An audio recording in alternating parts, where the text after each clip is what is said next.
Welcome back to another episode of Rob Sports Center, man. As you can see by the title, this has been a long-awaited video too. So I'm going to be addressing why I believe LeBron James is such an underrated GOAT, and I'm pretty sure a lot of you guys are going to agree with me.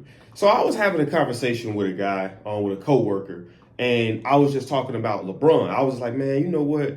Bron gets so much hatred, and he's discredited in so many ways when it comes to the GOAT conversation. Everybody likes to say, oh, well, he played in the soft era. Everybody likes to say, oh, he couldn't have played in the 90s or the 80s. And I'm like, bro, have you ever seen Bron play? If you've seen Bron play, you'll know Bron would have been able to play in the 80s or the 90s. So a lot of people like to talk about, oh, well, he's a crybaby. I mean, do I like all the crying and all the antics with the fouls and stuff? I don't necessarily like it, but at the end of the day, it's the era that he plays in. You're going to adapt to the era to a certain degree, but then my thing is this. I've seen clips where Kobe was arguing with the referees. I've seen clips where Mike was arguing with the referees. So this is not just anything new. This is stuff that's been going on for the longest. But the topic of this video is me saying LeBron James is an underrated GOAT. So I had to correct myself on something. So when you hear people talk about, so one of the things that makes LeBron an underrated GOAT is because of the Kobe and the Mike comparisons, right? So everybody say, what's the average person gonna say? They're gonna say, oh, well, yeah, he don't have that killer instinct like Mike and Kobe. I mean, not saying that he don't have the killer instincts. I don't think that LeBron would have made it to the NBA not having the killer instinct straight out of high school. I don't think that not only would he made the transition, would he been able to come in and excel at the pace that he excelled if he didn't have the killer instinct. You see what I'm saying? So we say, okay, game on the line, Kobe and Mike taking a shot regardless. Okay, cool. Sometimes they might have took shots on double teams, but the smart basketball play would be to dish it to the wide open man, who's probably a better shooter than me. And people say, well, I'd rather have the game in my hands. I mean, yeah, but sometimes you gotta put your ego and your selfishness aside and do what's best for the team. If this guy's wide open and he's been consistent, he's shooting with a good consistency over the course of a season, why not believe in him? If anything, you giving him that ball shows him that you believe in him, and it makes him want to ball out. So I was listening to Jason Williams. I seen a clip from an interview. It was like maybe some months back. I don't remember. I might insert that clip here. I don't remember it specifically what interview it came from. And he was just talking about how everybody say that LeBron doesn't have the killer instinct, what I just addressed. And he was like, the thing about LeBron is that he's going to make the smart basketball play, the decision. So he's going to dish it off. If I got this guy right here on the perimeter, and I know he's a high percentage shooter, I'm going to drive, I'm going to penetrate, and I'm going to dish. That's a wide open shot. Why would I drive into the lane with three people there that's anticipating that? So, okay, they say, well, be aggressive. You might get the foul call. Might is a big word. He might hit that shot. I might get the foul call. And if I get the foul call, I might make the 2 free throws. So everything is might if you dissect it and break it down. What makes LeBron is what he does. That's what makes LeBron. You don't compare Kobe to LeBron. Why? Because their games are different. You don't compare Mike to LeBron. Why? Because their games are different. Now, obviously, the art, because I look at sports like art. You know what I mean? I look at it, it's up for interpretation, like you say. So the debating part of it is fun, but sometimes we still gotta have a certain level of understanding when we talk about whatever it is that we're debating about. Like one of my buddies, we always be talking about it, and he always say like, well, you got to be very specific when we having these debates. So he's like, so if you ask who is the greatest shooter of all time, obviously you're gonna say Steph Curry. Now, somebody say who's the greatest player of all time, you're not gonna say no damn Steph Curry. You're gonna say, now some people well, look at how good of a shooter. Okay, cool. Put greatest shooter of all time.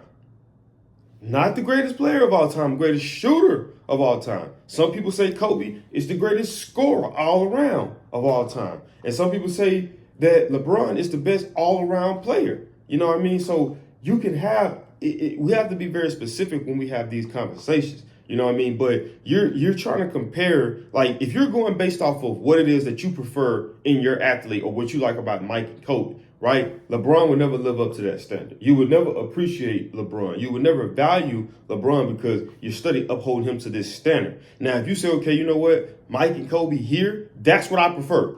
And I'm going to speak out. This is what I prefer. But at the same time, I can't discredit LeBron because he doesn't do what those two guys right there do. You see what I'm saying? He doesn't do that. So it's the smart basketball play. Any coach would draw it up that way.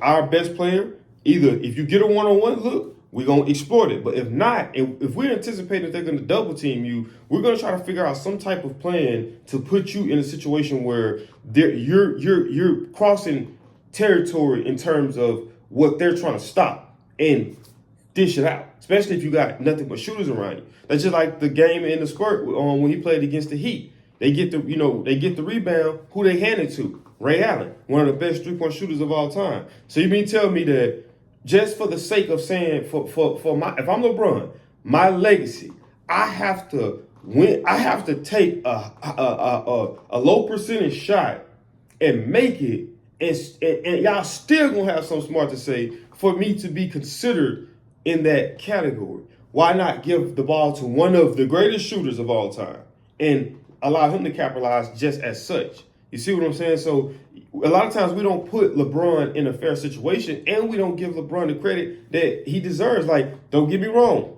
I'm an advocate for old school basketball. Y'all know this. If you know me, you know that that's what took me and put me in a different light, or in a different tier in terms of success on my channel, was old school basketball. But look at the teams LeBron had to play in the finals. People say, okay, well, he lost this many finals. I mean, all right, yeah, he did. But look at how many finals he went to at the same time. You see what I'm saying? And look at the teams that he lost to.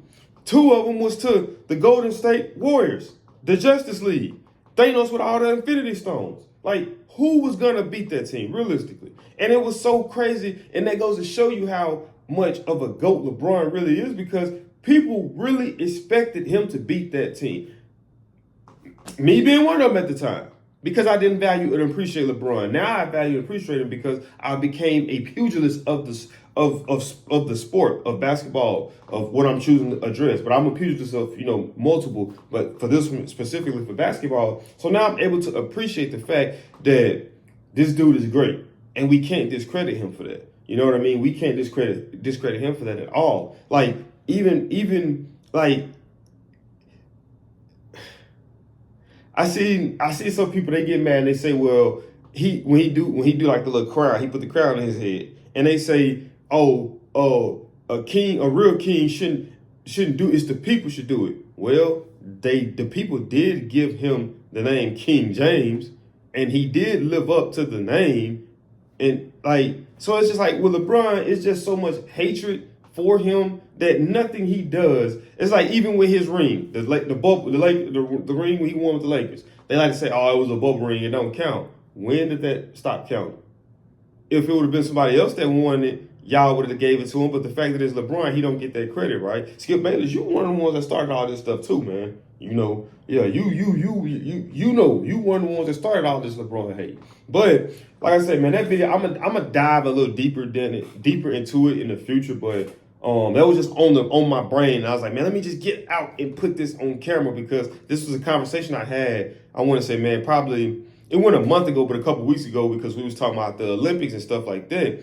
And I was just talking about, LeBron, and just talking about how great LeBron really is, man. Like, so we're going to miss him when he's gone. And sometimes, unfortunately, you're only appreciated when you're gone. You know what I mean? But I want to give the legends the flowers while they still here to smell them. You know what I mean? Especially even while they still playing. But that is it for this video specifically. Like I said, I probably will come back with another video similar to this and kind of just dive and dissect it a little bit more, because I think the next video I'm gonna do is gonna be #1 draft picks, that lived up to the hype or exceeded what probably was expected. And so I think that's what I'm gonna do the next LeBron video I do. But like I was saying, man, that is it for this video, man. If you did enjoy this video, do me a big favor, man. Smash that thumbs up button. Also, if you're new to the channel, make sure you subscribe. And when you subscribe, click that post notification bell, the way you be notified every time I upload, man. Because as you guys can see, the grind don't stop. The videos coming out consistently.